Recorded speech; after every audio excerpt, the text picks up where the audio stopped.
60세가 넘기까지 현역으로 활약했던 그는 영화에도 자주 출연하였으며 폐질환과 심근경색 등으로 수시로 고통을 받았다. 그러나 그는 은퇴하지 않고 계속 방송과 무대 공연에 나섰다.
과학기술이라고 말하면 사실상 과학에 무게중심이 가 있습니다.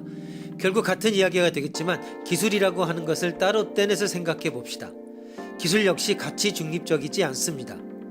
기술은 과학을 활용하지만 나름의 구성 논리를 가지고 있습니다.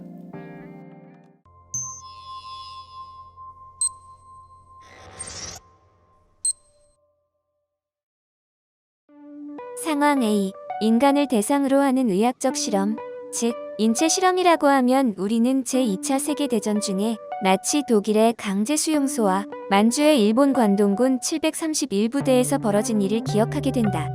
나치는 유태인 및 전쟁 포로들을 대상으로 여러 가지 잔인하고 포악한 의학 연구를 일삼았고, 일본은 독가스와 파상풍균을 사용하여 포로들에게 생체 실험을 한 바 있다. 상황 B. 제2차 세계대전 중 미국 정부는 대규모 의학 연구에 막대한 연구비를 지원하였는데 그 중 하나가 참전 중인 군인들을 대상으로 한 말라리아 치료제 개발 연구였다.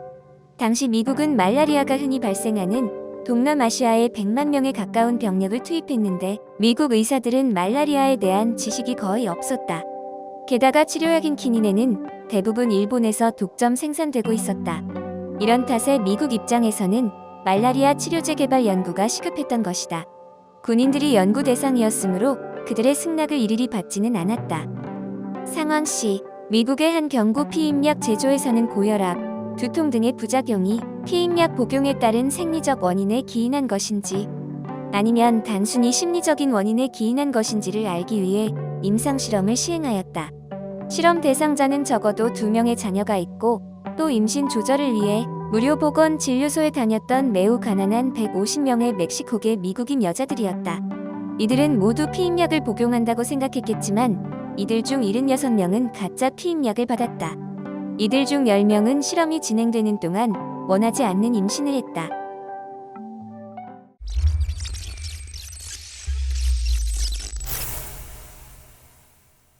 기술은 사회적 권력관계를 바꿉니다.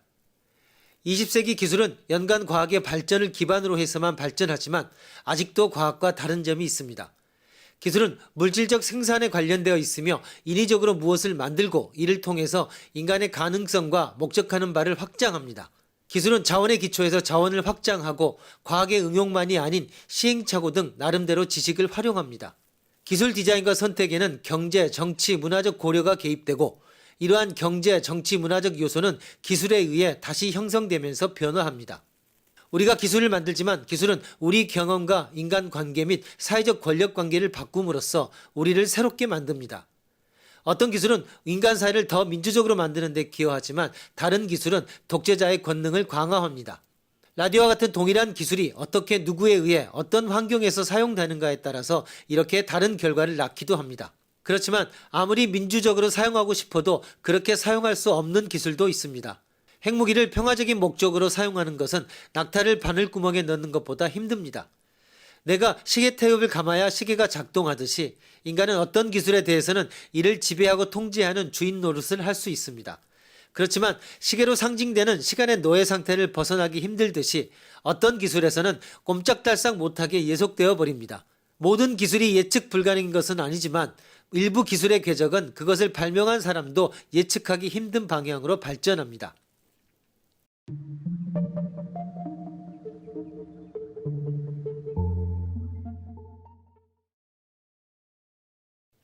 과학을 실천하는 모든 자들에게 사상의 독립, 정신의 독립, 그리고 제도화된 견해에 대한 반대의 자유가 가치 있다는 확신을 심어주지 못하면 과학은 결코 이룩될 수가 없다.